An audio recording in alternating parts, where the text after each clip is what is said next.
નવસારી શહેરમાં પ્રથમવાર મહાનગરપાલિકા દ્વારા આજે રવિવારના રોજ વહેલી સવારે મેઘોત્સવનું આયોજન લોકજાગૃતિ માટે કરવામાં આવ્યું, જેમાં શહેરીજનો મોટી સંખ્યામાં ઉપસ્થિત રહી સ્ટ્રીટ રમત માણી હતી। નવસારી મહાનગરપાલિકા બન્યા બાદ શહેરમાં પ્રથમવાર રવિવારના રોજ વહેલી સવારે મેઘોત્સવનું આયોજન કરવામાં આવ્યું છે, જેમાં વહેલી સવારે 6:30 વાગ્યાથી 9:30 વાગ્યા દરમિયાન લાયન્સ સર્કલથી સર્કિટ હાઉસ સુધી યોજાયેલ આ કાર્યક્રમમાં yoga, ઝુંબા, band performance, traffic awareness, વ્યસન મુક્તિ સંદેશ, પર્યાવરણ અંગેની પ્રવૃત્તિઓ, સ્ટ્રીટ ગેમ્સ, સાયકલિંગ ચેલેન્જ તથા ઘણી બધી ગેમ્સ અને આનંદદાયક માહિતીપ્રદ પ્રવૃત્તિઓનો સમાવેશ કરવામાં આવ્યો હતો। આ મેઘોત્સવમાં નવસારી શહેરના લોકો મોટી સંખ્યામાં ઉપસ્થિત રહી ગેમોને માણી ભાગ પણ લીધો હતો।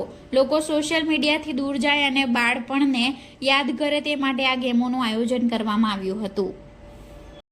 આજરોજ નવસારી મહાનગરપાલિકા દ્વારા મેઘોત્સવનું આયોજન કરવામાં આવેલું છે।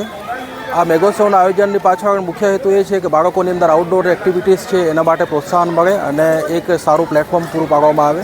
ખાસ કરીને ખૂબ જ મોટી સંખ્યામાં બાળકોએ આજના કાર્યક્રમમાં પાર્ટિસિપેટ કર્યું છે અને વિવિધ એનજીઓના જે પ્રતિનિધિઓ છે, એનજીઓના જે મેમ્બર્સ છે તેમણે પણ ખૂબ મોટી સંખ્યામાં પાર્ટિસિપેટ કર્યું છે અને નાગરિકોએ પણ ખૂબ જ ઉત્સાહભેર આજના કાર્યક્રમમાં ભાગ લીધો છે।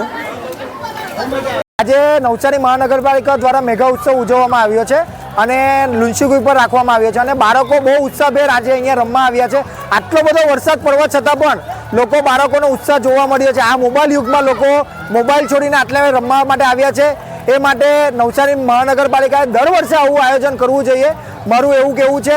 અને દરેક સંસ્થાવાળા સેવાકીય કાર્ય સંસ્થા બધા અહીંયા ભેગા થયા છે, એમનો પણ સાથ સહકાર રહ્યો છે અને નવસારી મહાનગરપાલિકાનો સાથ સહકાર રહ્યો છે। આ જ રીતના આયોજન થતા રહેવા જોઈએ। જય શ્રી રામ।